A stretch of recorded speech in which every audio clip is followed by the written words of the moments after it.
A Debate.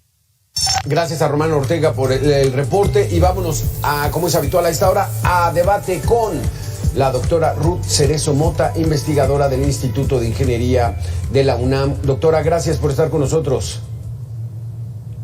Hola, buenas tardes. Gracias por la invitación.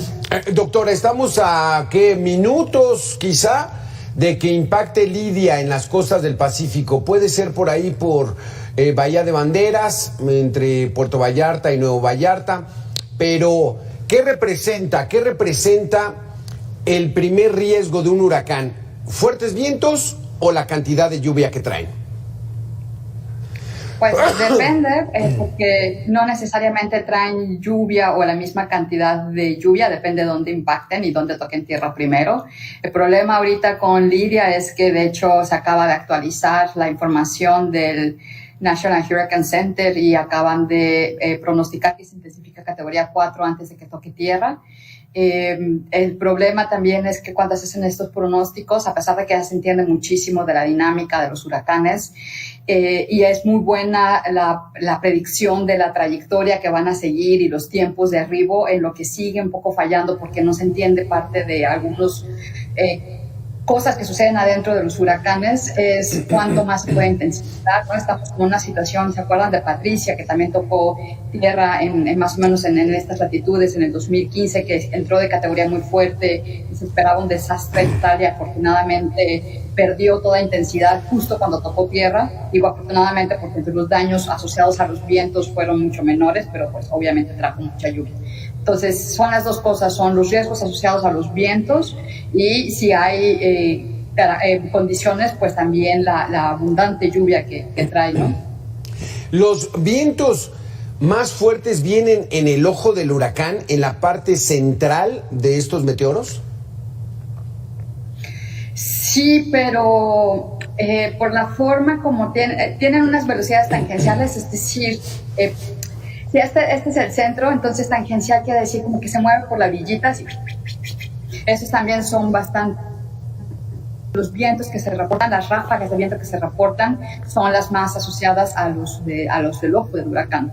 Son las que se reportan. Sin embargo, pues son meteoros de una gran escala horizontal y temporal también, ¿no? Entonces, pues abarcan una zona muy amplia. Entonces, el área que impactan pues es bastante grande. Además, pues recordemos que el otro problema de los vientos no solo son los vientos cuando tocan tierra y tiran árboles o anuncios o algo así, sino que también generan oleaje muy extremo, y ese oleaje muy extremo, ese viento muy intenso permanece por varias horas, incluso después de que pasa el meteoro.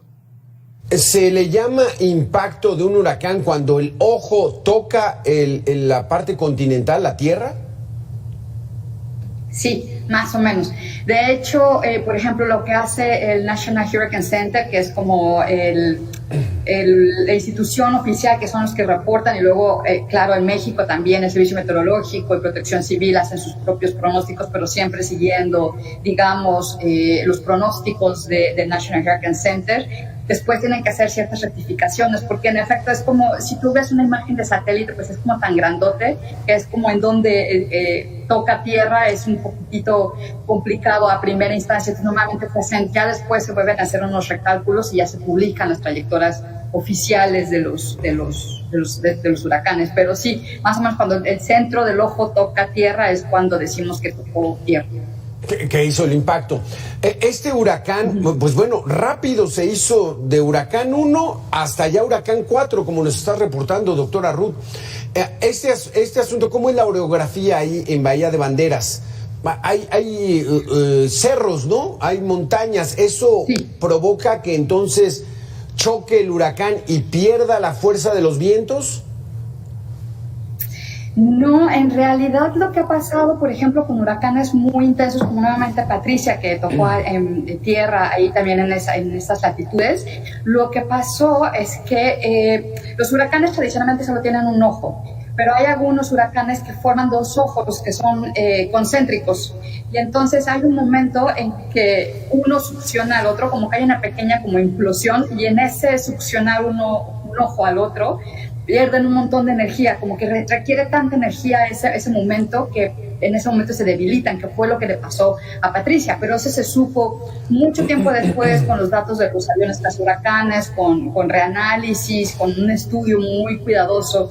Eso como que no se ve tan fácilmente en una imagen de satélite, porque tienes tanta nubosidad que a menos que vaya a los cazahuracanes justo en el tiempo en que se forman los dos ojos y luego cuando implosionan, que estoy segura que los que son expertos en huracanes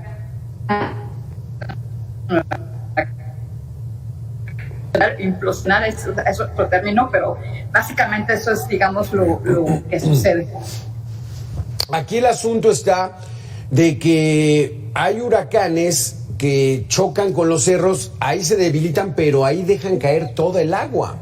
De eso vamos a hablar, doctora Ruth Cerezo, después de una pequeña pausa, nuestra primera pequeña pausa aquí en este debate. Regresamos en 2 minutos.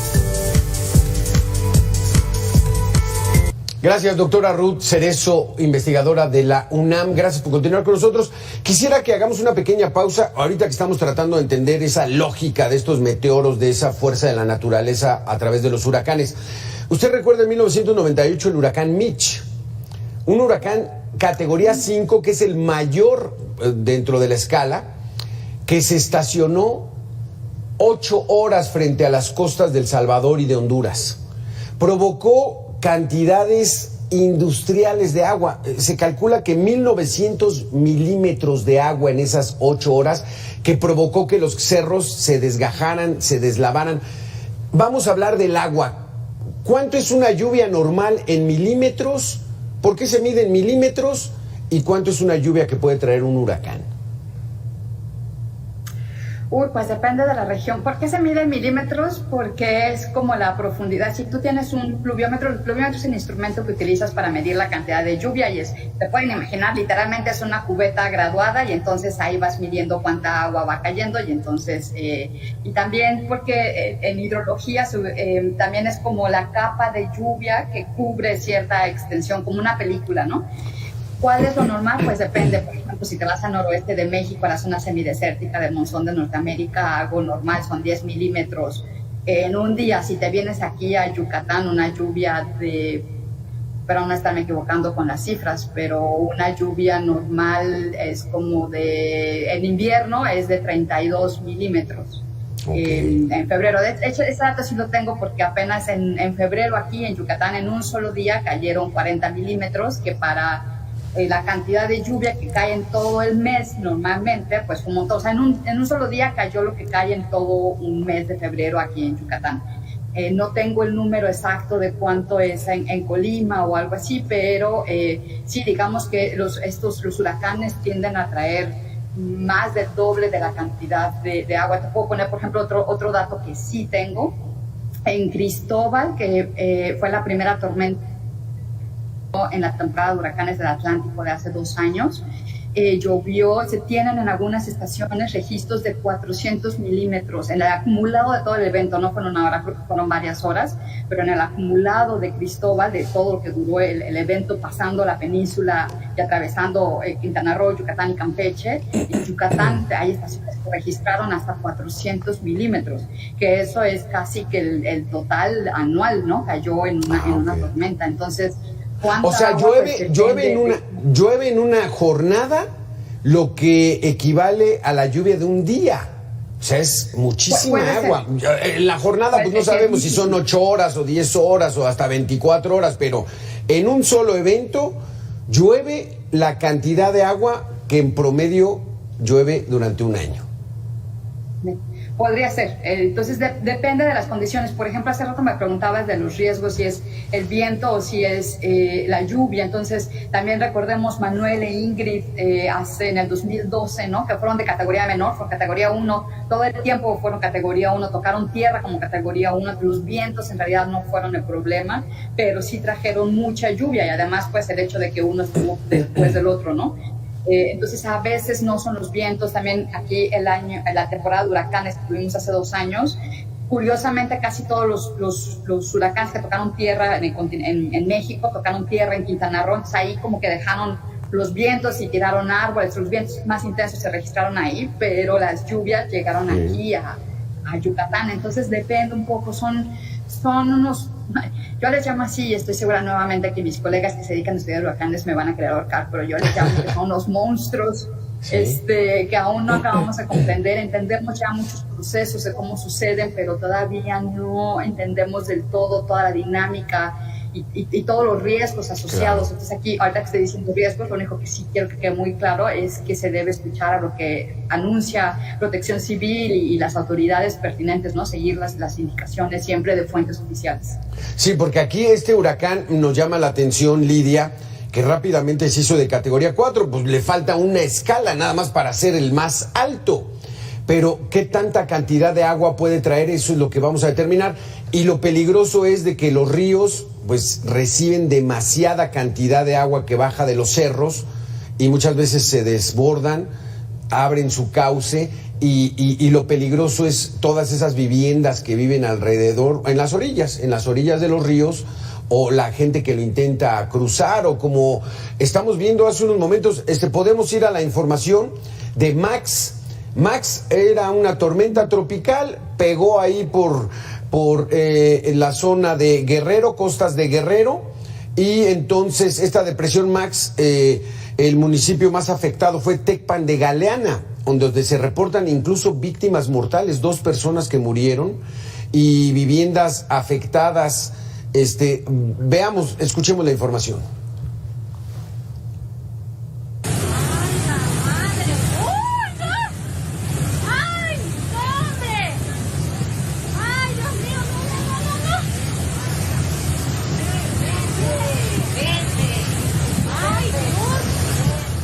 Entonces, eso ocurrió hace unas horas en Tecpan de Galeana.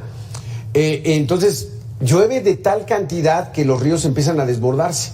Y como la orografía es de algunos cerritos y algunos valles, pues entonces cae el agua con todo. Eso es lo peligroso, ¿no, doctora Ruth? Ya acabamos de perder a la doctora Ruth, donde vamos a escuchar la información que hace unos momentos nos dejó nuestro reportero Isaac Castillo. Escuchemos a Isaac. Adelante, Isaac.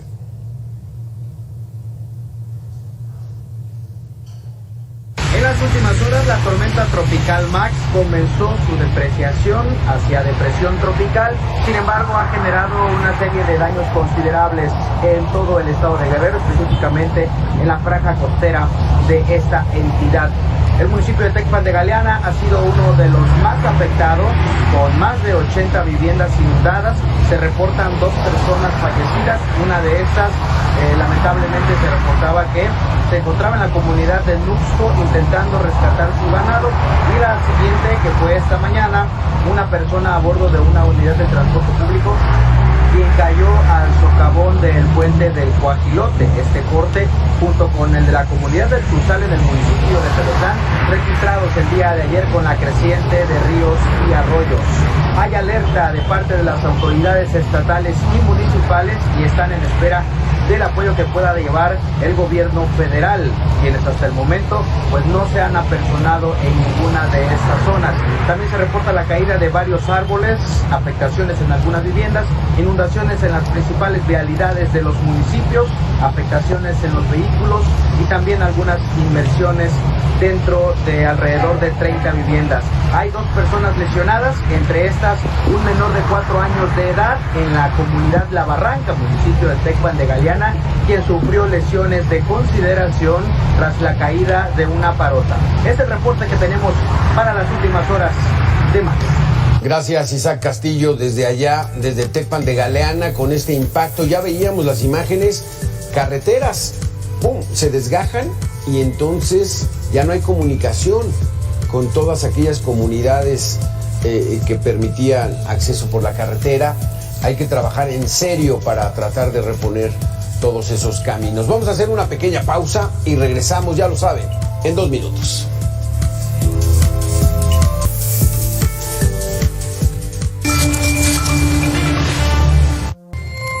Muchísimas gracias, doctora Ruth Cerezo. Restablecemos la comunicación y bueno, nos quedamos ahora con los pendientes de prevención. O sea, ¿qué tiene que hacer la gente? ¿Qué debe hacer la gente ahorita en Colima, en Nayarit, en Jalisco, en Sinaloa, ante el impacto inminente de un huracán categoría 4? Pues escuchar seguir las indicaciones que dé Protección Civil, eso es importante, ¿no? Saber, es esto clásico que nos dicen que tengamos en estas zonas que somos vulnerables a los huracanes, que tengan listos sus kits, ¿sabes? Con tu identificación oficial, si te vas a quedar en casa, si esas son las indicaciones, que si las indicaciones no son de evacuar, sino solamente de no salir, por ejemplo, las zonas que no van a ser directamente impactadas, pues tener siempre en casa suficiente comida, tener carga del celular y eso para que te puedas comunicar. Entonces, lo importante aquí es seguir las indicaciones de Protección Civil, que son los expertos en evacuación y en planeación y en estrategias para prevenir que haya pérdidas humanas, ¿no? Sí, sobre todo que lo más común que ocurre con un huracán, doctora Ruth, es que se va la luz, ¿no? Yo no sé si el suministro de agua potable también, y es temporal, pero finalmente es el impacto muy fuerte. Vamos a darle la bienvenida a José Luis Hernández de ESA, fundador del Colegio Mexicano de Profesionales en Gestión de Riesgos y Protección Civil. José Luis, gracias por estar con nosotros. Hola, ¿qué tal, Alberto? Ruth, buenas tardes, colega, un saludo. ¿Qué tal, José Luis? ¿Qué sabemos de Lidia? Está a unos cuantos minutos de impactar las costas del Pacífico, particularmente en la trayectoria por ahí de Bahía de Banderas, entre Puerto Vallarta, Nuevo Vallarta. Ya es huracán categoría 4, ya nos lo decía la doctora Ruth. ¿Qué sabemos y qué tenemos que hacer, sobre todo esa gente que está ahí en esa región? Bueno, se ha planeado, hace un rato en una reunión conversaba yo con el maestro Enrique Guevara, director del Senapred. Hay muchísima actividad. Se ha preparado mucho las áreas de protección civil para poder dar una respuesta ante la situación. Pero hay un tema que debemos cuidar mucho, el no perder la comunicación. Sabemos que se va la luz, hemos perdido la costumbre de tener los radios de baterías. Eso es algo que yo creo que conviene ya volver a retomar. Debemos tener radios de baterías. En los sistemas de alerta temprana de México tendrán que irse modificando para que la gente pueda tener información más certera y más precisa, sobre todo quienes están en los lugares que van a ser directamente afectados. No debemos salir, eso es muy importante, no salir. Es muchísimo el riesgo de las cosas que vuelan por los vientos, que son vientos de muy alta velocidad y que tienen mucha fuerza, mucha potencia. De igual manera, no exponernos a las inclemencias de ellos, revisar las techumbres de nuestras casas, que estén en buen estado, que las coladeras estén limpias para que no se acumule la basura y se acumule en consecuencia una fuerte cantidad de agua. Las cosas que están sueltas debemos sujetarlas, amarrarlas, y si tenemos la forma de proteger las ventanas, pues adelante. Es el momento en que está a punto ya de tocar tierra este huracán, y esperemos que la afectación sea mínima. Sí sabemos que va a haber afectaciones, ya está activado el Plan Marina, ya está activado el Plan DN3, y por parte de la Secretaría de Seguridad Ciudadana Federal está activado ya la Comisión Nacional de Protección Civil, el Centro Nacional de Emergencias, para atender todo esto, y esperemos que sea un huracán benevolente. Hace algunos años esperábamos uno de magnitud 5, muy fuerte, y resultó que a la hora de la llegada a tierra se mitigó muchísimo en cuanto a los vientos y la cantidad de agua. Esperemos que sea el caso, no lo sabemos aún. Esto, en el momento, los modelos de predicción son eso, modelos de predicción, pero la naturaleza tiene la última palabra. Tienen que ver mucho las cuestiones de la temperatura, la presión atmosférica, en fin, factores que no están dentro del control del ser humano. Pero sí está la prevención. Así es que quedémonos en las casas, debemos estar en comunicación todo el tiempo. Sí. Si se va la luz, pues tendremos que esperar a que se retome el servicio, y bueno, hay que esperar, no hay de otra. Me parece que todavía nos falta mucho en materia de prevención y en materia de riesgos hidrometeorológicos en nuestro país, pero bueno, se va avanzando poco a poco.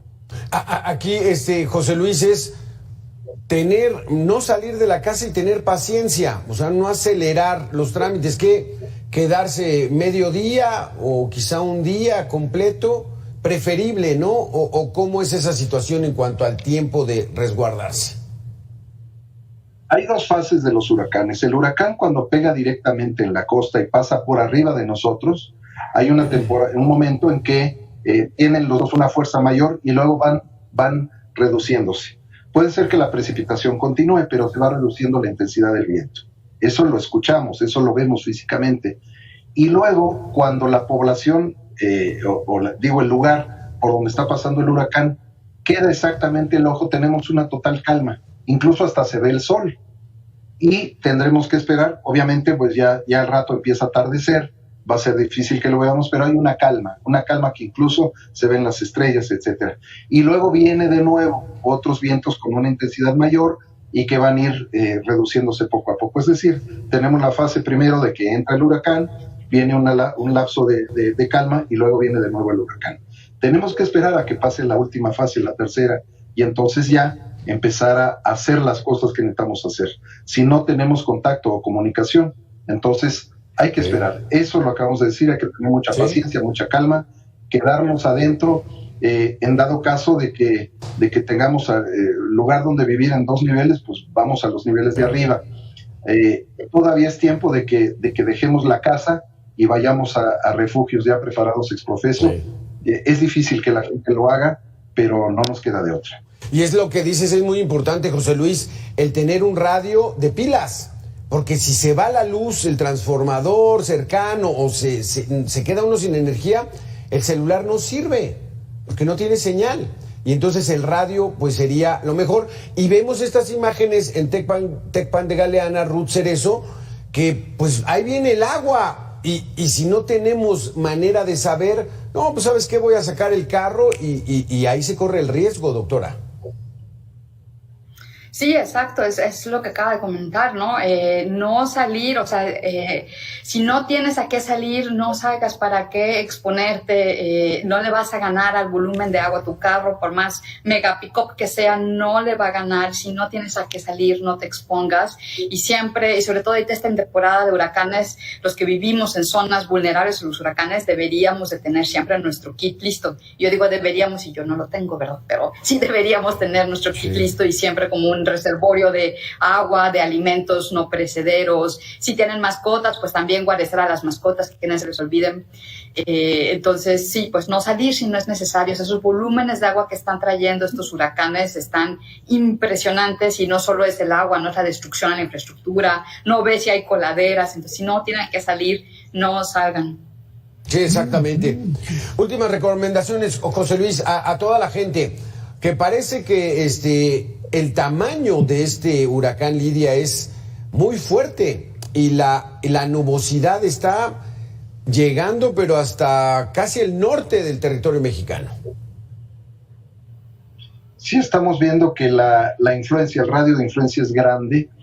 Sin embargo, no nos dejemos llevar por esas imágenes en cuanto a que pensemos que por ser grande la nubosidad, necesariamente el huracán debe tener mucha fuerza. Hay huracanes que tienen un desarrollo muy amplio. Eso se lo aprendí a nuestro ahora extinto gran amigo Alberto Hernández Unzón, que puede haber huracanes que en cuanto a tamaño son muy grandes, pero en cuanto a intensidad, a la magnitud que tienen, es pequeña. Sin embargo, parece que trae mucha fuerza. Su categorización de número 4 en la escala parece que viene fuerte. Pero reitero, el huracán manifiesta su fuerza en el momento en que toca tierra, porque en el agua, en el océano, como no trae ningún obstáculo, viene levantando muchísima agua. Esa es una realidad. Pero cuando toca tierra, el efecto es distinto, empieza a reducir. Como no tiene agua que levante, la que suelta es la que nos afecta. Entonces sí será muy importante que no dejemos de estar informados. Eso es básico, estar informados. No debemos perder esa información. Y además, más vale prevenir que lamentar, y más vale que sobre prevención, ¿no?, a que al rato pues lamentemos. Entonces, como en 2015, como le dijiste, Ruth Cerezo, Patricia venía con todo, mucha gente se preparó, afortunadamente no pasó nada. Preferible que tengamos exceso de prevención a que lamentemos tan solo una pérdida que pueda ocurrir. Gracias, doctora Ruth Cerezo, investigadora de la UNAM. Gracias, José Luis Hernández, fundador del Colegio Mexicano de Profesionales en Gestión de Riesgos. Gracias a los dos por haber estado con nosotros, al pendiente de este huracán Lidia, y gracias por haber estado con nosotros. Nosotros regresamos en 2 minutos después de una pausa.